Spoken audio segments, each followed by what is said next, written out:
പഞ്ചസാരയ്ക്ക് no പറയേണ്ടത് എന്തുകൊണ്ടാണ്? പഞ്ചസാര ശരിക്കും വിഷമാണോ? ഇന്ന് നമ്മൾ അറിയാൻ പോകുന്നു നമ്മുടെ ദിനചര്യയിലെ ഏറ്റവും മധുരിക്കുന്ന എന്നാൽ ഏറ്റവും വില്ലനായവനെക്കുറിച്ച്. ചായയിൽ, കാപ്പിയിൽ, ബേക്കറി ഐറ്റംസിൽ എന്നല്ല, രാവിലെ ബ്രേക്ക്ഫാസ്റ്റിന് അപ്പത്തിൻ്റെയും പുട്ടിൻ്റെയും കൂടെ ഇഷ്ടപ്പെട്ട് കഴിക്കുന്ന ഒന്നാണ് പഞ്ചസാര. പഞ്ചസാരയുടെ ഉപയോഗം പാടില്ലെന്നത് എത്ര വരെ ശരിയാണെന്ന് നോക്കാം. നമ്മൾ ഉപയോഗിക്കുന്നത് റിഫൈൻഡ് ഷുഗറാണ്. ഇതിൽ പോഷകമൂല്യങ്ങളില്ല, വിറ്റാമിനുകളില്ല, ഫൈബർ ഇല്ല. ഇത് ശരീരത്തിന് നൽകുന്നത് കാലറി മാത്രം. അതായത് വയർ നിറയും, ശരീരത്തിന് ഒരു ഗുണവുമില്ല. നമ്മൾ പഞ്ചസാര കഴിക്കുമ്പോൾ ശരീരത്തിൽ വരുന്ന പ്രധാന മാറ്റങ്ങൾ നോക്കാം. രക്തത്തിലെ ഷുഗർ പെട്ടെന്ന് ഉയരും. പാൻക്രിയാസ് ഇൻസുലിൻ അധികമായി നിർമ്മിക്കും.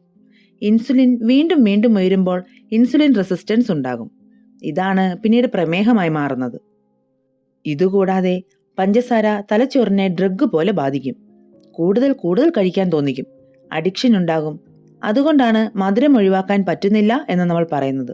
പഞ്ചസാര വിഷമാണെന്ന് പറയപ്പെടുന്നതിൽ എന്തെങ്കിലും വാസ്തവമുണ്ടോ?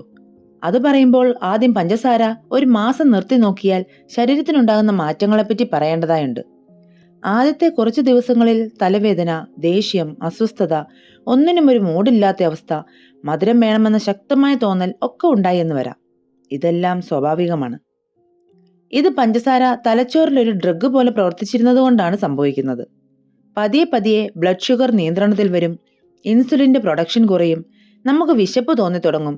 അപ്പോഴും മധുരം വേണമെന്ന തോന്നൽ ശക്തമായി തന്നെ ഉണ്ടാവും. ഈ അവസ്ഥയിൽ കൂടി കടന്നു പോകാൻ അല്പം പ്രയാസം തന്നെയായിരിക്കും.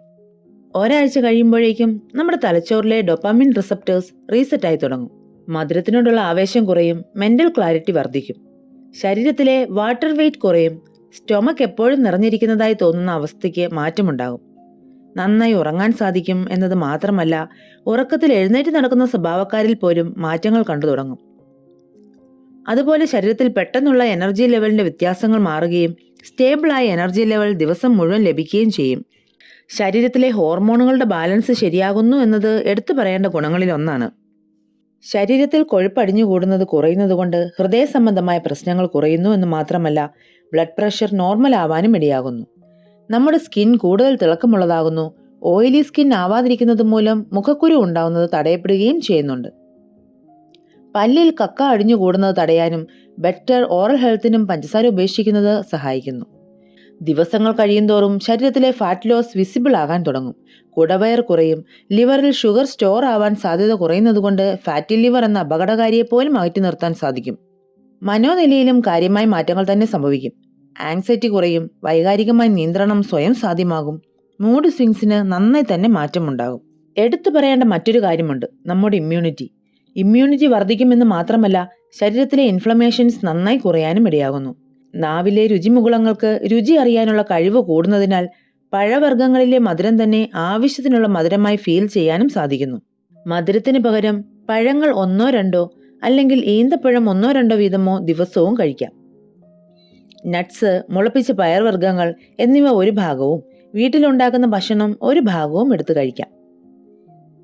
ആവശ്യത്തിന് വെള്ളം കുടിക്കണം. മിതമായി ഉപയോഗിച്ചാൽ എല്ലാം ആരോഗ്യം നൽകുന്നതാണ്. അപ്പോൾ ഇനി നേരത്തെ ചോദിച്ച ചോദ്യത്തിലേക്ക് പോകാം. പഞ്ചസാര വിഷമാണോ? ഓപ്പണായി പറഞ്ഞാൽ അതെ. പതിയെ പതിയെ കൊല്ലുന്ന വിഷം പോലെ തന്നെ. പുകവലി പോലെ ഉടനെ കൊല്ലില്ല, പക്ഷേ പതുക്കെ ശാന്തമായി വർഷങ്ങളോളം നമ്മുടെ ശരീരത്തെ തകർക്കും.